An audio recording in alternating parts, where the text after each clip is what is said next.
Hello, everyone. This is Anna Feld, the manager of Empower Women. I would like to welcome you to this first webinar in our Champion webinar series.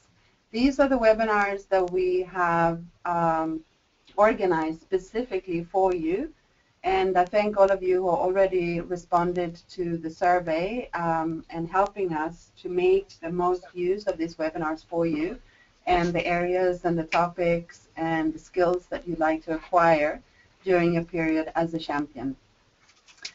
Today we are very, very excited because our first webinar will focus on social media, and many of you are already on social media, and we've seen you, your activities and engagement on social media. So this is a way to kind of, for all of us to be on the same page on how we can drive social media for social change. And we have based this presentation very much on the responses that we got from you to the survey and the specific questions on what it is that you'd like to learn. So we have read through your responses, and we have crafted this particular webinar around that. So if there are things that you, we have based it on the majority of the people who responded to the survey and what the majority would need. But if you feel like there are areas that we didn't cover today, we can take that up another time. So you can put it in the chat box at the end, or you can also email us as usual. So today we have Frances Diaz with us. She will walk through some of these concepts on social media for social change, and we will also talk a little bit about some of the comments that we saw from the survey was around what content to use and how to use content on social media. And so we just want to, before we get started, to just remind you of the wealth of content that we have on Empower Women that you can use for social media and to drive action for women's economic empowerment. And I will, in a few seconds, I will ask Diana to talk about a few things of how actually that content that we put out on social media and on Empower Women has actually created change in communities offline. So we just want to emphasize how powerful storytelling can be, and we will also hear more from Frances on the style of content and the way you communicate on social media. But knowing what to say on each platform will also be brought up, and some of the other issues that you have indicated in the survey. But I will ask Diana to just talk very briefly about the content that we have on Empower Women that have managed to drive change in communities. So Diana, before we let Frances start with our presentation, just a few words maybe on the I Am Woman campaign and some of the other content that we have on Empower Women. Thank you, Anna. Hello, everyone. Well, I would say that it's absolutely fascinating how from us being users to communicate, to network, we started to use social channels simply to make change. On the how, I think Frances is best to elaborate, but I just wanted to share with you some positive snowballs that we received after sharing our stories and our partner story and the stories you upload also via the platform. What is their effect? How to increase the impact of offline events, activities, and actors? We all ask these questions. Only by posting the story and showcasing the information we can generate the ripple effect. Strange, but in the century 21, this is happening. And here are just several examples. We received the story of Lula Mena from El Salvador, and she is talking in her story about her little business and how she used the design as an agent of change. Her story is, at the first hand simple, but in the same time is sincere. She tells us how she is focusing on empowering women artisans living in the high-risk crime areas, and how via her, work she is helping them just simply be more empowered. And interesting fact is that USAT, who is our partner and who shared this story with us, later on just paid a visit to see how Lula Mena is doing and how business was developing after the training she was received. And they noticed that Lula is encouraging other people to take a challenge to follow their dreams, inspired by the I Am Woman campaign. She has the photo of the I Am Woman story website featured on her wall, and she is just sharing this story and how she felt after sharing the story with the community and in general with the world out there. For her, it was just one additional step to be more empowered. Another story is the story of May from Laos. We got this story via her friend Tammy, and I will simply just read some of the positive feedback. I wanted to share with you all the snowballs effect it has had for May, her husband, and for Laos community. Since the story went online, ANZ Bank picked it up and shared May's story on our internal intranet, which is accessed by over 50,000 employees across 34 countries. May has received an overwhelming amount of support from colleagues across the world. There was a brief mention in the article about her husband's support of her success.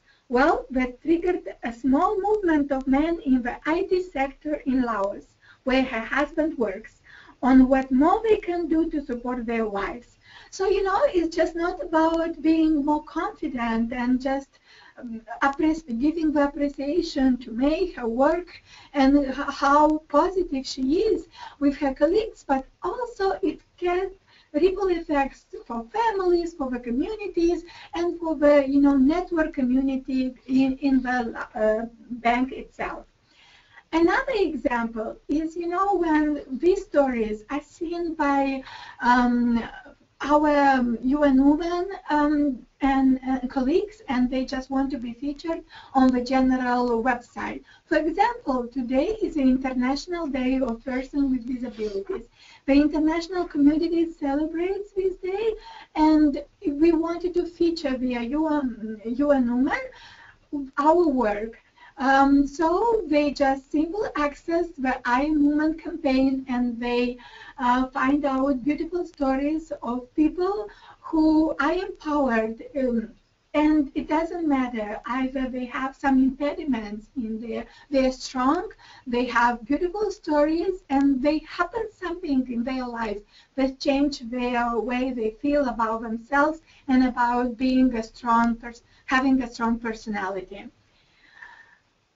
I think this is just several stories we wanted to share with you, but there are so many more via our campaign and via our platform, and we encourage you to come and read and share your story instead.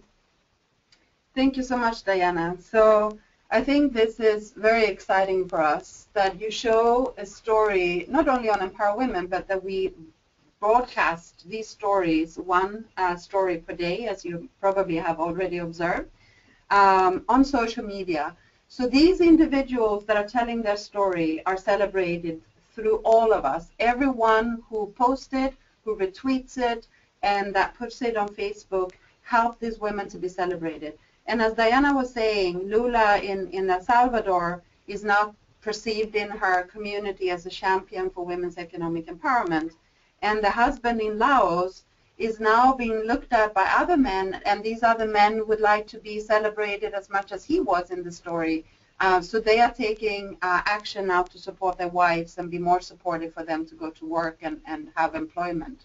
So these stories are, we can help the stories both by posting stories of friends and colleagues and people around us, but also to help celebrating these amazing stories so the word get out and people get inspired by these stories and take actions. So in that sense, social media can be extremely powerful to drive change for gender equality and women's economic empowerment.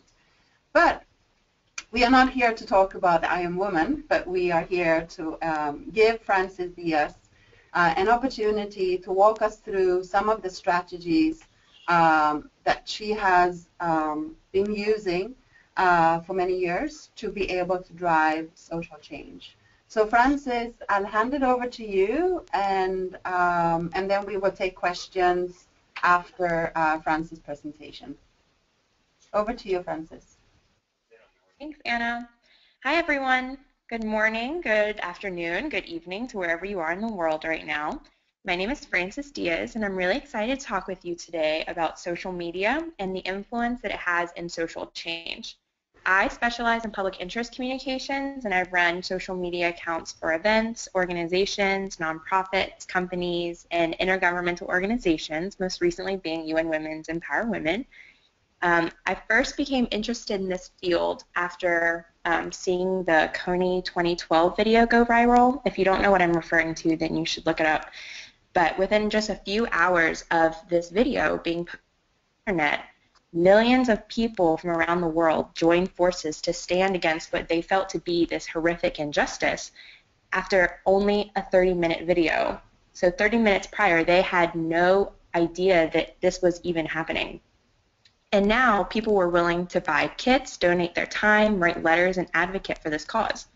It was run by Invisible Children, and while that campaign had a lot of issues in its follow-through and research on the issue, it was at that moment that I really realized that communications was the key to changing the world.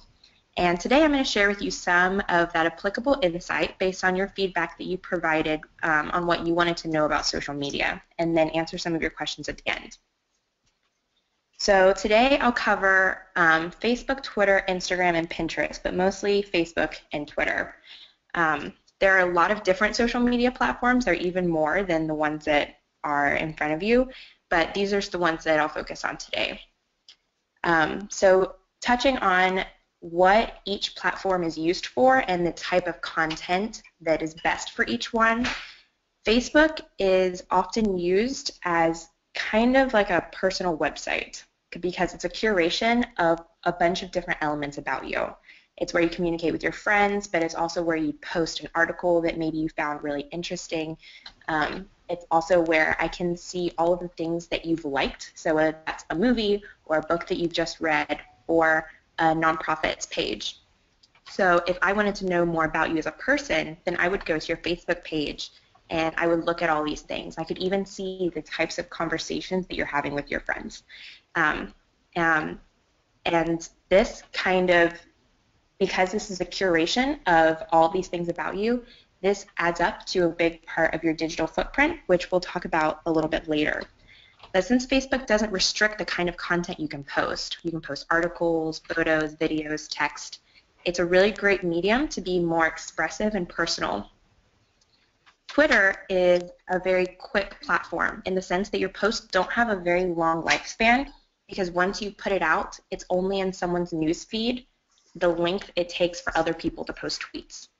So unless someone goes to your specific Twitter page, your tweet will get lost very quickly. So for this reason, Twitter is people use Twitter to kind of consume what's going on in the present time. So it's very quick. It's good for news or really short commentary.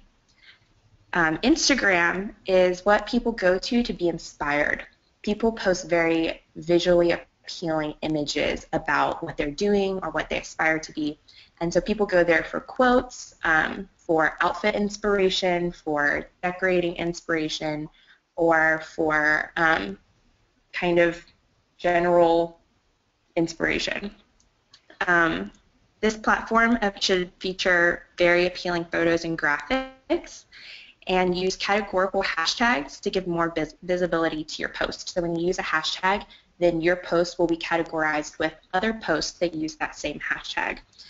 And also, the way to, this is all I'm going to talk about Instagram, so I'll go ahead and go into the way to expand your networks in Instagram is to go through other people's platforms. So if you go through someone else's Instagram and start liking their pictures, well then your profile will show up in their notifications, and they'll probably go through and look at your Instagram page if they don't know who you are. And so that's the best way to expand your networks on that. And then for Pinterest, it's an aspirational platform. People use Pinterest to plan their futures. People plan their future homes. They plan their New Year's resolutions and all of their workout plans. They plan their meals for the week. They plan their weddings. It's all about what they want their future to look like. And so because it's just also pinning an image, then the pin should be very visually appealing. The only role this has in an advocacy setting is when you're using infographics for information. Infographics do really well on Pinterest because they're so visual. So if you want to have an infographic about an issue with, I guess, some stats that are going on, then this is a really good place to do it. Also, Pinterest drives more traffic to websites than almost any other social media platform. So if you did have an infographic and you wanted to link it back up to a website, so let's say you made an infographic for Empower Women and you wanted to put that on Pinterest, then that could link back up to the website, and Pinterest will drive all the traffic there. So going on to your digital footprint.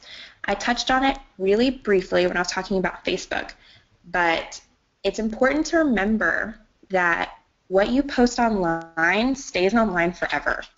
And so this is kind of a personal message, just to be careful about what you're posting online, because at any point in time, that can be found.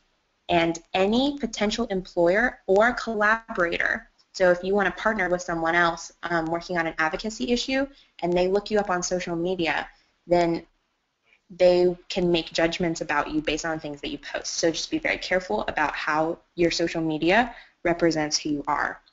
But also a part of your digital footprint goes beyond social media. Social media just contributes to that.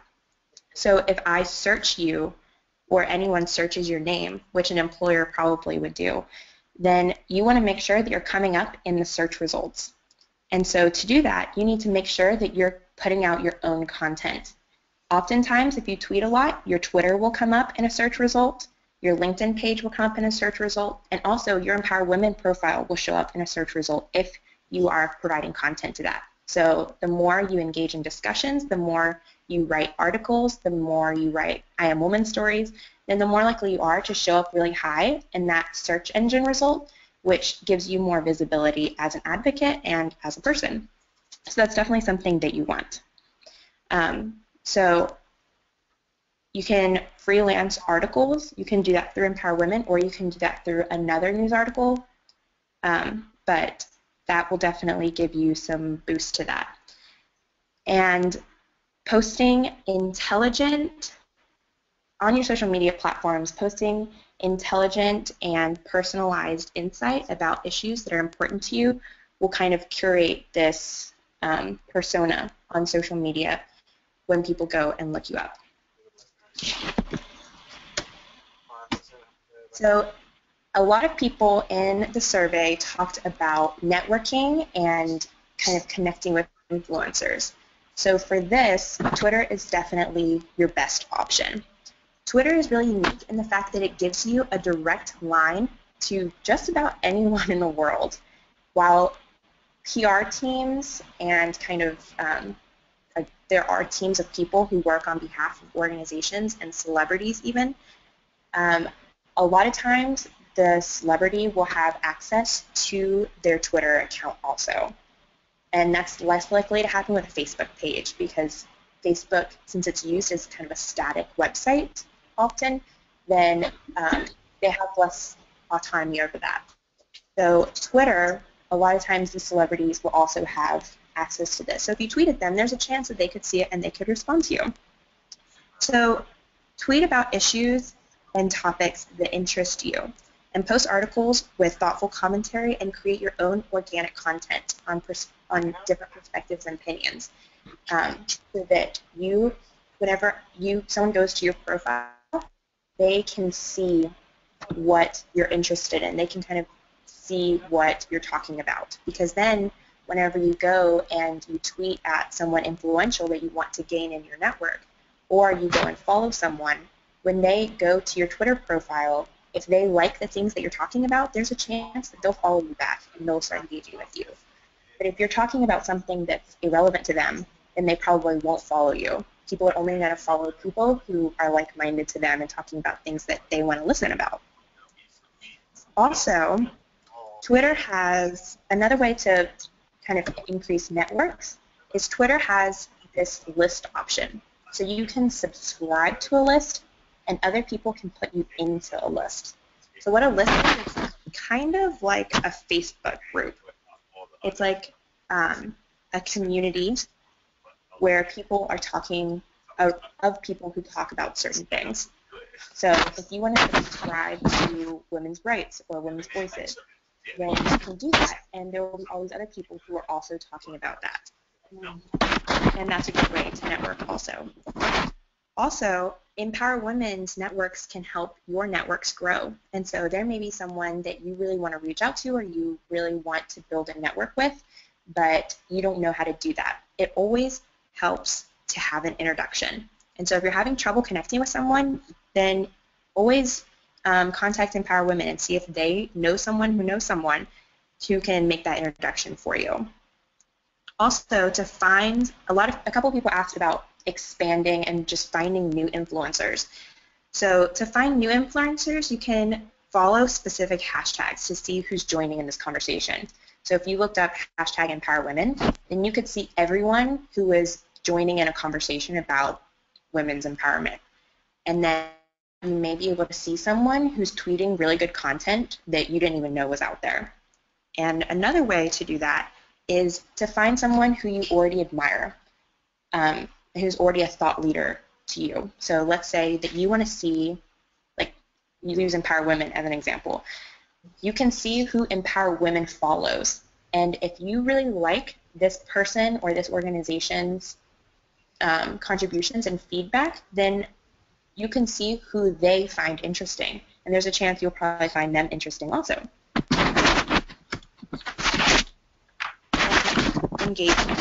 So that's a really big part of kind of these social media profiles, and especially about advocacy, because people, you can't just talk at them. You have to engage them in conversation, especially if you're trying to get them to change or get on board with your cause. So Twitter and Facebook are really great platforms for that because you can respond to people and you can comment really easily. And then other people can respond to other commenters' comments. Twitter is best for brief back and forth longer discussions. You can mention people or organizations on Twitter and Facebook, and that brings them in to the conversation. So even if you're having a conversation about Empower Women with someone, you can bring Empower Women into the conversation so that they retweet it or they can facilitate that more. Also on Facebook, you can mention pages by using the @ symbol. And that's something that we've gotten a lot of questions about. So there you go, that's how it's done. But also using relevant hashtags will categorize your post into a larger conversation. And so if you want to engage with people about a certain topic, then use that hashtag, and then other people who are following that hashtag can find your tweets and they'll respond to you. And the way you phrase your posts can also increase engagement. So instead of just stating opinions or make statements about an issue, then ask your followers for their insight or opinions, and that's likely to start a conversation. And also when someone responds to you, then make sure to respond back, because it makes people feel like they're being heard, and it shows other people that you're willing to engage in conversation. And so other people who are seeing this exchange are more likely to engage with you in the future. And communicating for social change. So a big part of communicating, especially for social change, is emotions.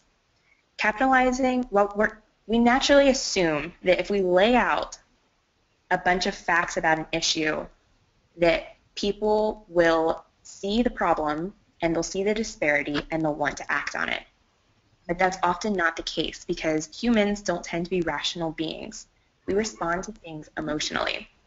So studies have shown that using negative emotions such as fear or sadness are ineffective in getting people to get on board with social change.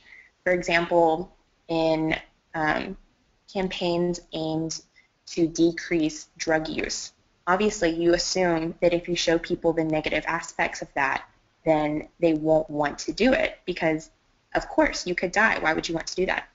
But drug use actually increased when they gave them that statistic. Negative emotions, people tend to shut that out because they hear so much negative already. So the most effective emotions are hope and joy. So keep that in mind when you're crafting your messages, that instead of just presenting the problem, using stories such as the I Am Woman stories, where you're capitalizing on emotions like joy and hope, you're featuring already successful instances, that's more likely to get people to want to be on board with what you're doing.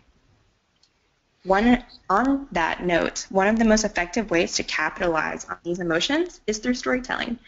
People can't help but to sympathize with and try and relate to the protagonist of a story. Whoever the main character is, we identify with the qualities of them that we also identify in ourselves. So storytelling is a great way to get people to see an issue from a new perspective. And luckily, Empower Women posts a new personal story every day with the I Am Woman campaign, as Diana was talking about earlier. So you'll always have content to share about women's economic empowerment. For storytelling, Facebook is a really good platform for this because you're not limited in characters. And also, when you're communicating on social media, shareability is, of course, a really big part of that. If you're still into the facts and figures, then don't worry. There's still a place for that because if you want the content you post to actually disseminate to other people, then you need to make sure that it's visually appealing and that it's interesting. So infographics are shared at a very high frequency, and they present facts in a very visually appealing and easy to understand way. And so people are likely to share infographics more than any other source of information because it gives you interesting information in really digestible pieces. And here's an example of an infographic that Empower Women did. This is something that you guys could definitely do too and utilize on your own social media platforms when you're working in your championship for women's economic empowerment. But probably the most important thing about communicating for social change is the call to action. While of course people need to be aware of an issue to take action, raising awareness will never be the goal of your communication strategy. There are a lot, for example, there are a lot of organizations that you are aware of, but that you don't support. And there are a lot of products that you know about, but you don't buy. So you are your own example of why raising awareness is not the end-all, be-all for your communication strategy. The ultimate goal of advocacy communications is always action. You want people at the end of the day to do something. You want them to donate. You want them to join your cause. You want them to stand up in their communities. You want them to do something, and you just have to figure out what that is. People hear so much noise in their everyday lives that if you just present them with another problem, they probably won't do anything about it. You have to present them with a problem and show them why this problem is an issue and why it needs to be solved, and then give them a specific step to take to solve it. For example, in your community, or as a community champion for Empower Women, you don't just want people to know about Empower Women. You want them to join it. You want them to engage and contribute to the community and use what they've learned on the platform to progress women's economic empowerment in their own communities. So in all of your communications, give them something that they can do about it.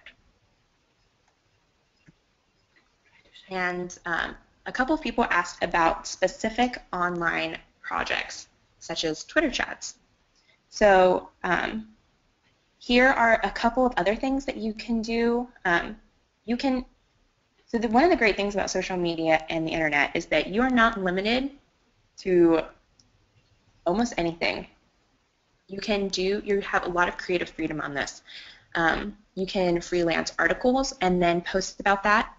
And definitely I would recommend, if you're writing something and it's kind of lengthy, like if you want to write kind of a comprehensive thought piece on an issue and you want to post that on like Facebook, then have that piece published to a website and then link it to the website. So link your post to the website, because the website is stagnant and it will live there forever, whereas social media has a set time span. So it will only be in people's, while they can go to your profile and see it any time, it will only be in their newsfeed for, at max, if you're looking at Facebook, a couple of days. So if you write anything that's good or long, then have it published somewhere permanent so that you can always bring that back. Tweetathons, what that is, really briefly, is it's kind of the community champions a couple of years ago did this. It's where you always have someone tweeting. It's like a relay race of Twitter. So one person will start tweeting, or a couple of people will start tweeting about women's economic empowerment, and then you do it in shifts. So then a couple hours later, another group will be tweeting about women's economic empowerment, and then another group a couple hours later. And so for like a full 24 hours or whatever the time limit that you set, someone is always talking about this issue, and using specific hashtags is important, and you're going to grab in other people. And that's been actually relatively successful in the past. Videos, well, that's not something that you can produce on social media, you can promote that on social media, and that's a creative way to do advocacy. And also that would mean to live in a permanent home, also like YouTube. And Twitter chats. Twitter chats were asked about the most, so I'm going to go into that a little bit more, but not super in depth. So a Twitter chat is a conversation, it's an event on Twitter that's centered around a single topic or conversation, and it uses a specific hashtag. Hashtags are so important in a Twitter chat because that is how the conversation is tracked. So whatever your topic is, the very first thing you need to do is pick your hashtag if you're planning a Twitter event, like a Twitter chat. And then you'll need to pick your panelist. So you'll need to find other people who can speak intelligently to your topic and then invite them to join. So you make sure that there is at least someone other than yourself talking about this issue and engaging in your event. A couple of weeks ago, Empower Women did a Twitter chat around Shop Good, getting people to think about where their products come from and how that influences women's economic development. And our hashtag was Shop Good. And we had Crochet Kids and Global Thinkers Forum and the WEPs all talking about where their products come from and what the importance of being on the buy-up index and the importance of thinking about where a product comes from before you buy it and how that affects the women who produce it. And so it was really important when we were choosing our panelists to invite people from different perspectives who could still speak really intelligently to that issue and who we could rely on to engage in our conversation and use our hashtags the day of the event.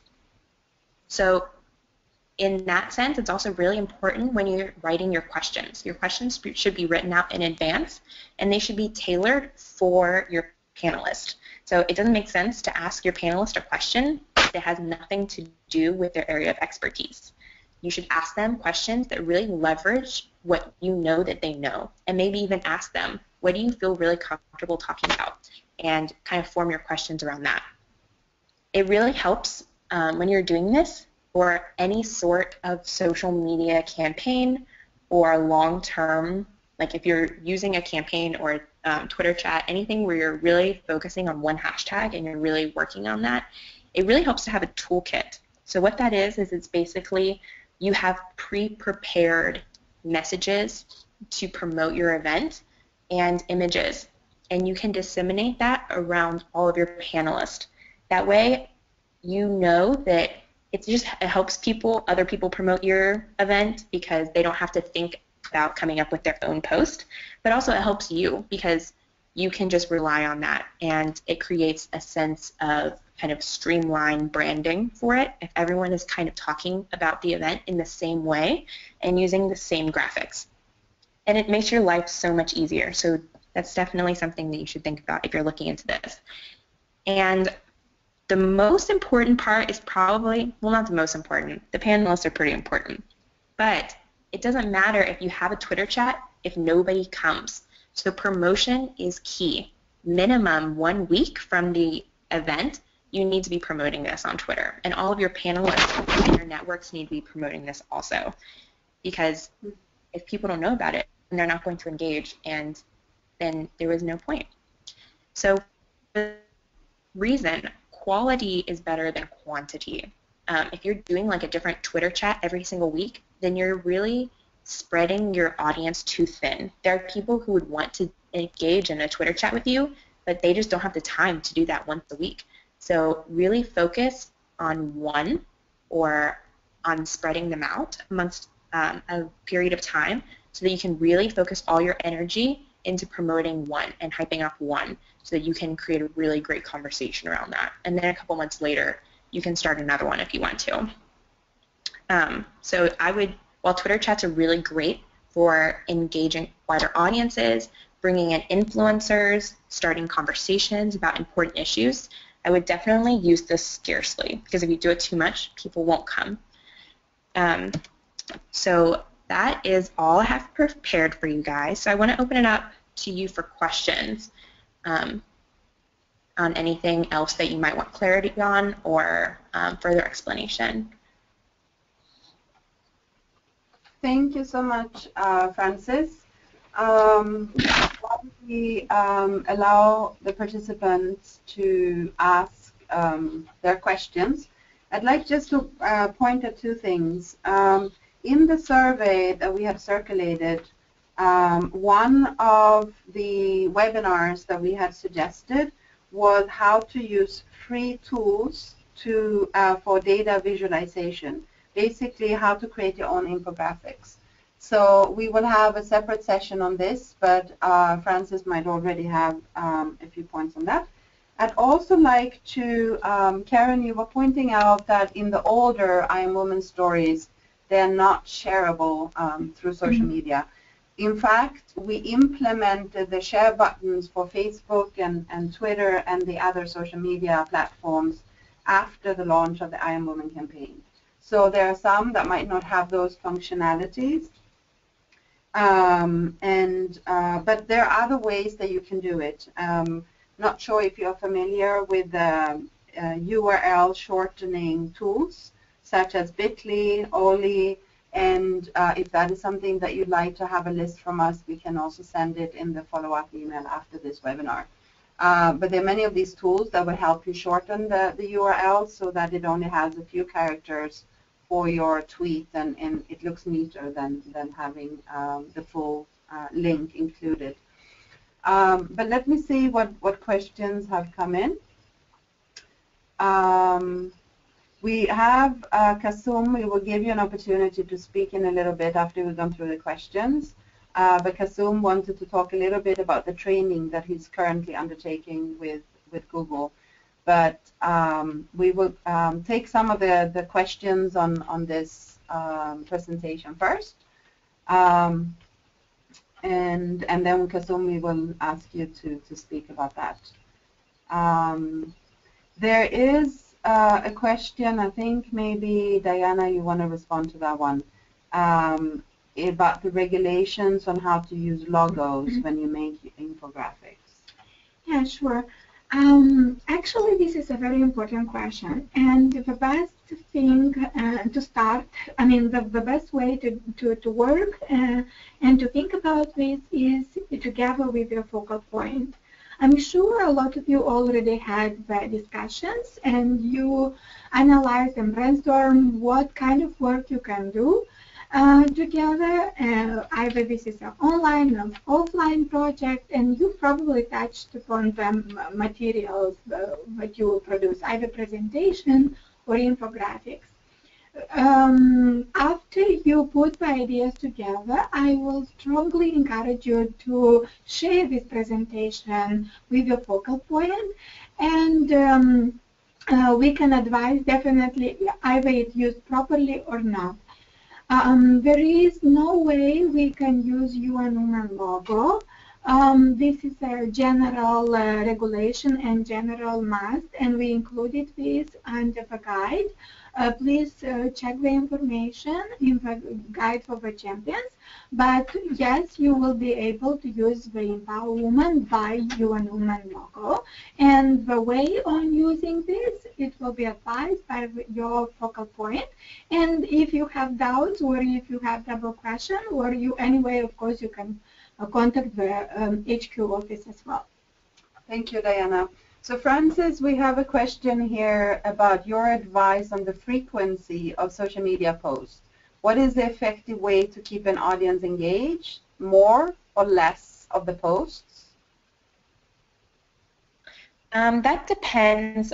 That's a really good question, and I think there's no hard science to that. There's no, you have to post like X amount of times a day. But as a general kind of unspoken rule, no more than once a day on Instagram. Pinterest, you can pin or repin or curate your own pins kind of as much as you want.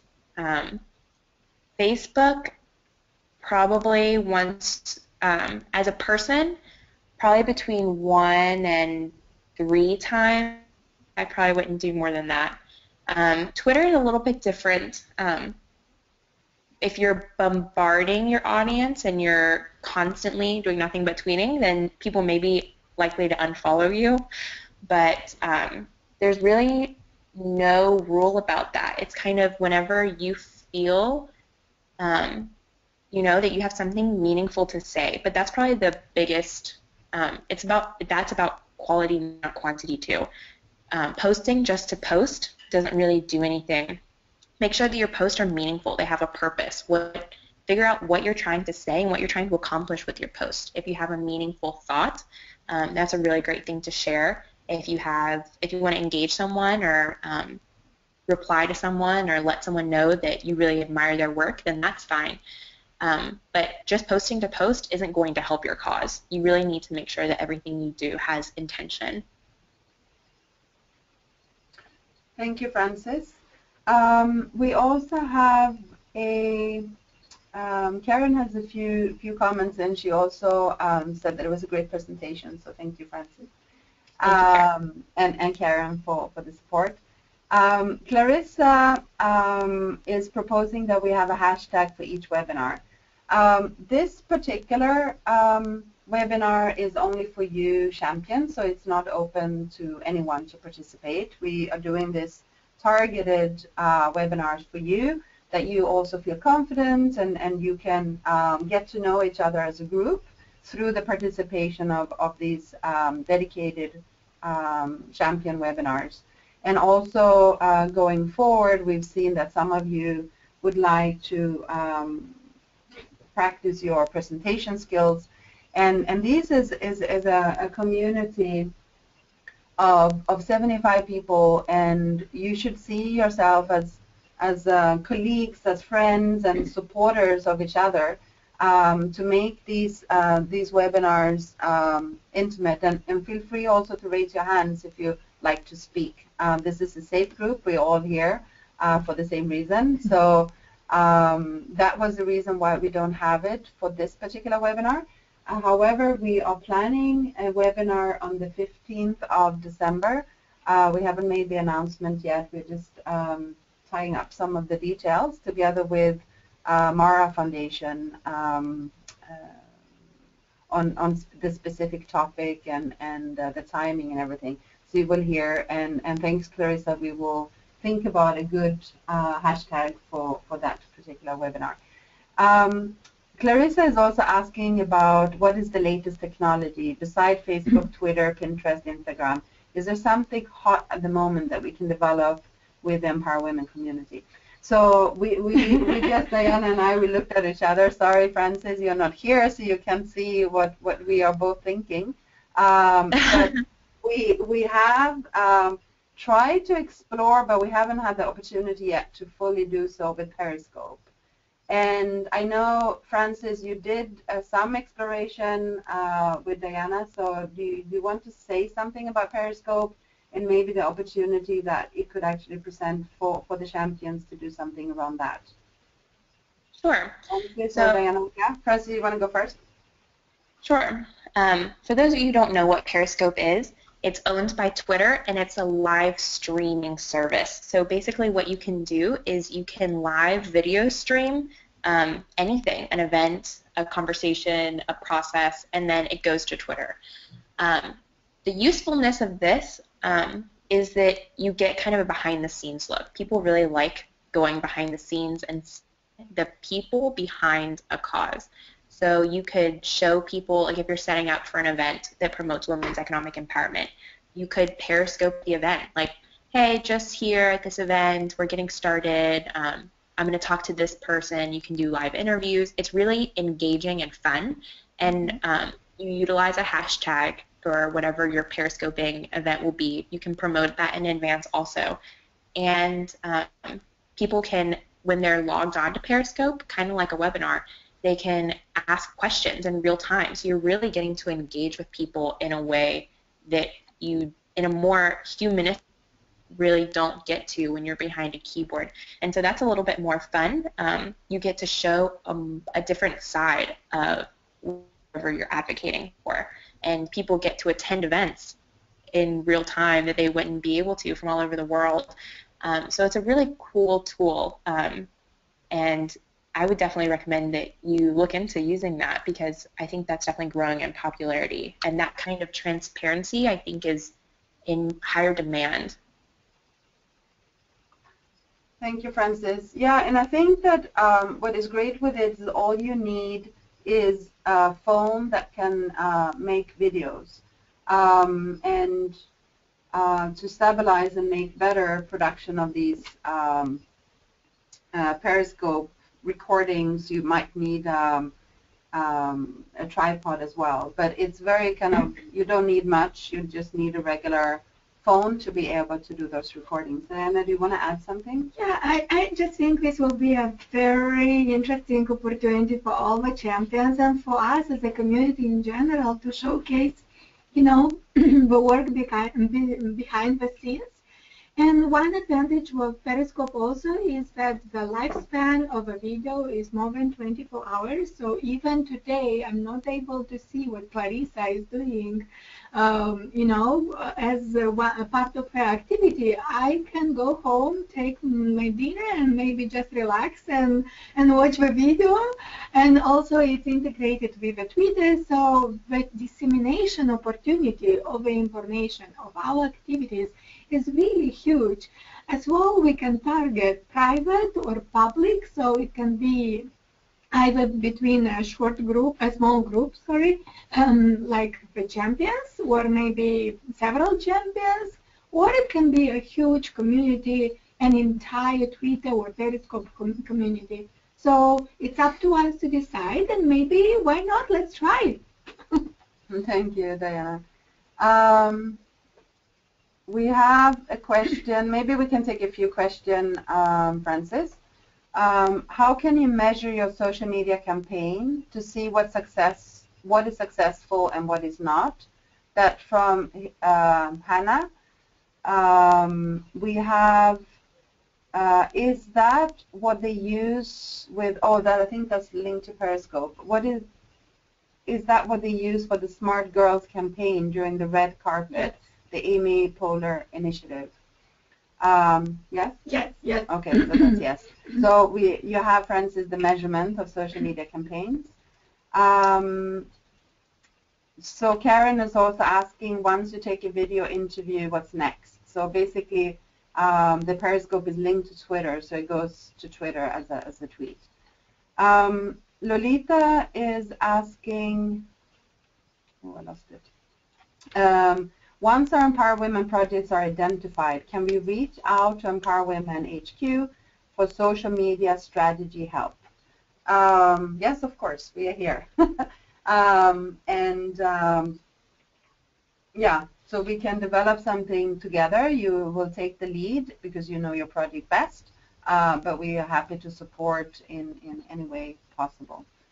So I think at this point, Francis, it was about how to measure. That was something that we didn't put in the surveys, but Francis, maybe you can just talk a little bit about the different dashboards on the social media accounts that can help you look at the successful messages that you have. Sure. So a good tool, I am pretty sure that it's free. That kind of gives you, if you want to line up all of your different platforms, it kind of gives you a dashboard to look at everything that's happening in real time. And you can measure, if you pay for it, you can measure the reach of your hashtag. I'm not sure about free tools that allow you to measure the impact of a hashtag, but that is probably one of the most effective ways to do it, because if you're linking a hashtag with a campaign, then anyone who's talking about your campaign should be using that hashtag also, and then you can kind of see how far it disseminates. But it also depends on what it is that you're trying to do. So if you're trying to get people to come to an event, then obviously you can measure effectiveness by how many people came to that event. But if you're trying to get people to change their behavior, then really the best way to do that is through a survey, to ask them, like, did you change your behavior? Because otherwise you won't really know if your message was effective in creating that change, if that makes sense. You can talk at them all you want, but you won't really know if it made a difference unless you ask them. And there are a lot of good free survey tools, such as SurveyMonkey. That doesn't cost anything, and you can kind of disseminate that out. But if you're just talking about measuring reach, then it would be a hashtag. If you search for hashtag, it gives you a list of every time that hashtag was used. So you could go in and look and see how many people are engaging in that conversation with you.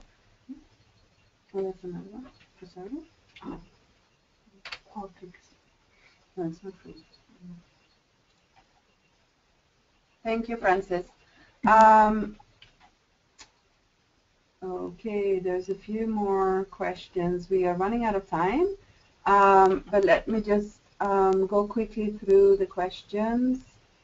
If an online campaign is not engaging audience as it's supposed to be, what's next? Teresa is asking. I understand this question as if you start a campaign and people are not engaging with it, what can you do? So that's from Teresa. Clarissa is asking, every post on Twitter has a tweet activity icon.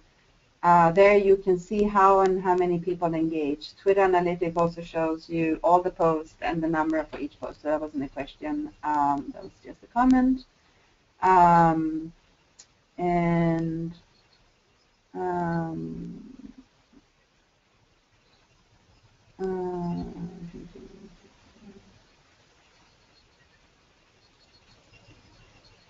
Okay, so I think that's the only question at this point. After that, we will give Kasem an opportunity. Oh, it seems like there. I haven't checked the hand.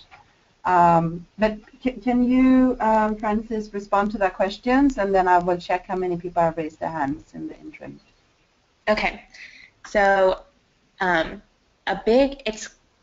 campaign for advocacy, or really anything, is cyclical. So you plan, you figure out what your problem is, and you figure out who your target audience is and how you need to word your messaging to best be heard by these people that you're trying to reach. And then it's constantly a cycle in the sense that you're always evaluating and changing and adjusting just a little bit. So if you start a campaign and you find that no one is engaging with you, then maybe you can ask why. Is the way that you're talking with them not engaging enough? Are you not asking them questions? Are you not using language that really resonates with them and makes them really hear what you have to say? Are your graphics not visually appealing? You can also, it's really great to kind of get sounding boards, and you can form mini focus groups among your friends. Show them what you're doing and say, like, do you find this interesting? And ask for their honest reply. And one of the hard things about creative work is that sometimes it's hard. It feels a little bit personal if people don't like the things that you write or don't like the things that you create, because you really put your heart and soul into that, especially with advocacy work, because you care so much. But in order to really affect change, you have to take yourself out of it. So be able, use your networks as a sounding board and say, like, you know, what do I need to change about this? What would make this more engaging to you? And then readjust and keep going. But everything is about evaluating and adjusting, and you're going to have to do that no matter what. Thank you, Francis. I think there were no hands, and I think Hassan probably lost his connection. He had some problems with that.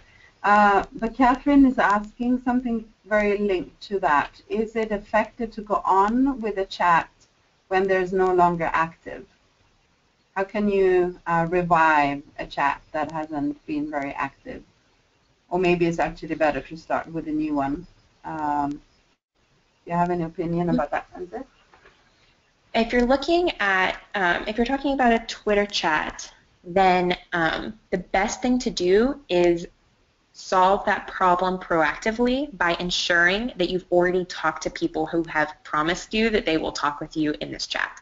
So that's where panelists come in. That way, even if only 3 people are talking and those 3 people are the panelists that you invited, then at least there is a conversation being had that people can reflect on later. And a good tool to kind of immortalize your Twitter chat conversations is a Storyfy. So that's why hashtags are so important, because that's the way that your conversation is tracked. So even if no one else engages with you at that time, you could go to Storyfy or even just on Twitter. I mean, it will always be there if people search that hashtag. So they could read the conversation retrospectively. But if you're doing a Twitter chat, I would definitely never do a Twitter chat unless you have had people promise you that they will talk with you. And then have it only for a certain period of time. So a Twitter chat's normally only about an hour, and so after that it would end anyway. But if you're just generally like trying to reach out to people, then that's okay. So if you're just trying to start conversations and people don't respond to you, that's okay. That will happen because maybe they didn't see the tweet, or maybe they're just not interested in this conversation. But I would definitely keep trying and try different types of people. And also, as you curate your own content and kind of on your profile are really talking about an issue, then other people who are interested in that issue will also find you. So remember that you're not the only one trying to create these networks. Everyone is trying to create these networks. So if you talk with enough expertise and with enough intelligent insight, then other people will also find you. So that's really cool. But yeah, definitely have panelists. Thank you so much, Francis. I think we can, we are about to wrap up. We're actually 1 minute after time, but if you can go to the next slide, then we just have something to show that we are going to share with you after this webinar.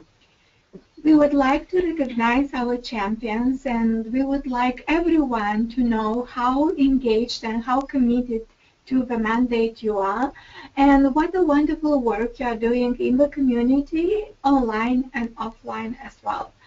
So we prepared a special ribbon that actually acknowledges you as a champion. In our opinion, ribbon is one of the best free tools on the web to increase exposure, likes, and support. A ribbon campaign is a dedicated microsite where users can support a cause, brand, or organizations. So by having a ribbon, you are formally over there in the community, you are showing you have the tenure of global community champion, and you have a mandate for these 5 months officially, and then afterwards unofficially, to promote the cause of women economic empowerment and to take concrete action to advance this cause. Our previous champions were very happy to have it, and here are just several examples how it looks in reality when you apply it to your profile. The next example we have the next slide. On the next slide we have Yelena from Canada, and you know, this is how the champion Twiban looks on her profile, and she actually paid a visit to us during her holiday to New York, and she told us that having this as a sign, it gains her trust because she has more visibility. So she was able to increase her followers and also to get stronger and be more confident when she posts something about women economic empowerment. Another profile is just another example from a different geography area is Mariam, and she is from Ghana, and also she is having this Twiban, and she said she is very happy to have it because it increased her confidence as well when talking about the area, the topic, and also in that area in particular. So we encourage you to take it on and to be acknowledged as a champion via this Twiban. We can go to the next. Yes. So not any particular questions at this point. We are already over time. But I would like to thank Frances so much for sharing your insights on how to use social media to drive social change, in particular women's economic empowerment. It's been a great pleasure to have you, Frances, as our presenter. And I would like to inform everyone that after this webinar, we will be sharing with you the presentation that Frances made and the recording as well. So if you'd like to go back and you recall something that you'd like to hear again, you can always do so. We will share with you the link to the Twiban that Diana talked about, and we'll also share with you a few of these URL shortening tools that you don't have to put the whole web link into your social media posts. So that will come either today or tomorrow. But thank you so much, Frances. Thank you, everyone, for participating. And as usual, if you have questions or suggestions, send them to us by email, empower.women@unwomen.org. Any final comments, Frances? Just thank you for having me, and thank you all for your time. I hope that this information was useful to you, and I hope that it can be effective, and I hope that you guys can be awesome global champions for Empower Women and change the world.